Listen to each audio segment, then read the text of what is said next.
I'm sure you've come across bullet journaling. I mean, hasn't everyone? Maybe like me, you've once spent a Sunday afternoon obsessing over your bullet journal spread for the week.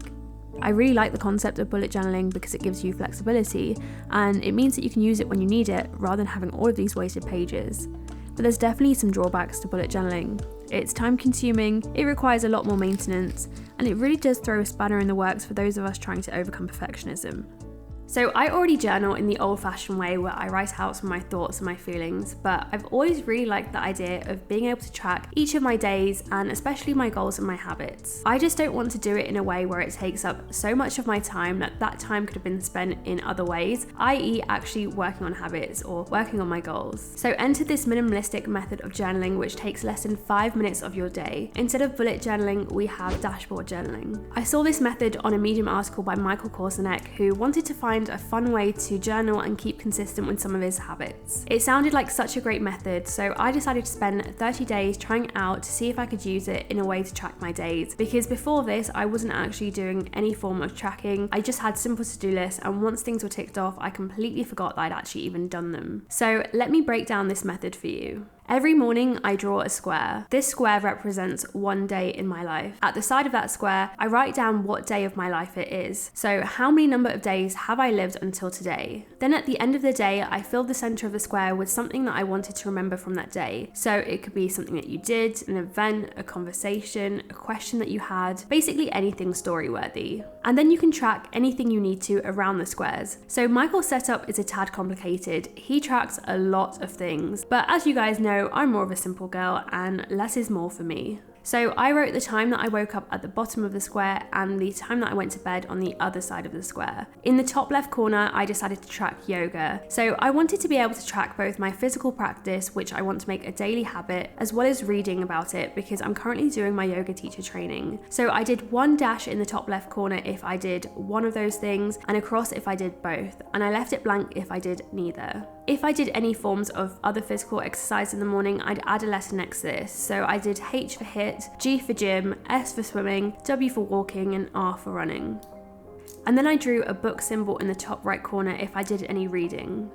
Physical exercise, yoga, and reading are all of the things that I'd ideally like to do in my mornings, which is why I decided to have them on the top of the square, as I feel like it's easier to remember that this should be part of my morning routine. On the bottom left, I did an A for art. So I want to get back into different forms of art like drawing and painting, and I'd really like to make this a daily habit instead of watching TV. And especially lately, I've been trying to do a lot of YouTube related things in the evening when that's a time that I want to completely switch off from technology. And so leading on from that, I would put an X after this A if I stopped using my devices after 6 p.m.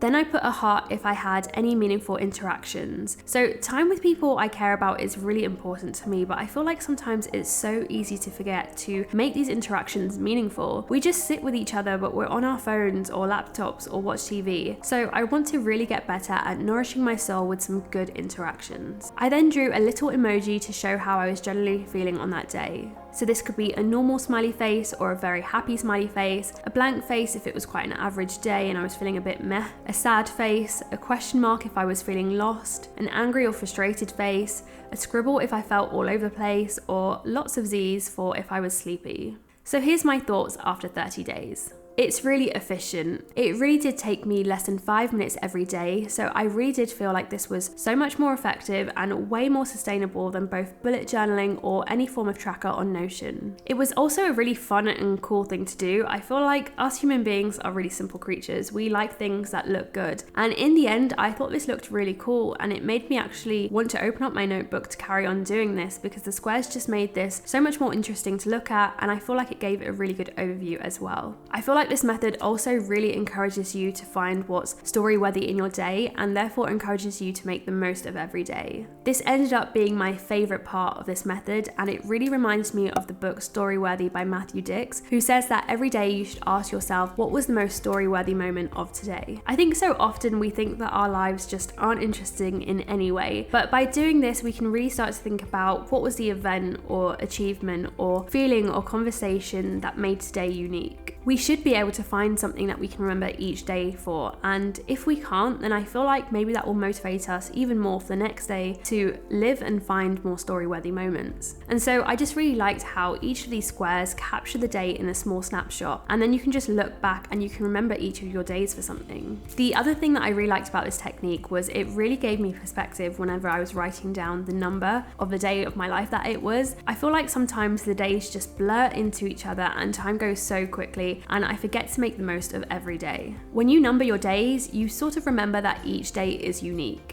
So overall, if you can't already tell, I really like this technique. I think it was more beneficial to me than bullet journaling has been, or even Notion, to be honest, because even though I love planning and even though I love organization, I feel like my mindset has changed a lot lately, where I've become really tired of pouring time into unnecessary things. Like, I want to plan and get things done, but I want to spend more time in the action part than the planning part, even though I enjoy the planning part. So I feel like this was a really good balance of the two, and it really did help me to feel accountable but also motivated. So what do you guys think of dashboard journaling, and will you try it out? Let me know in the comments down below. Stay intentional and go create some magic.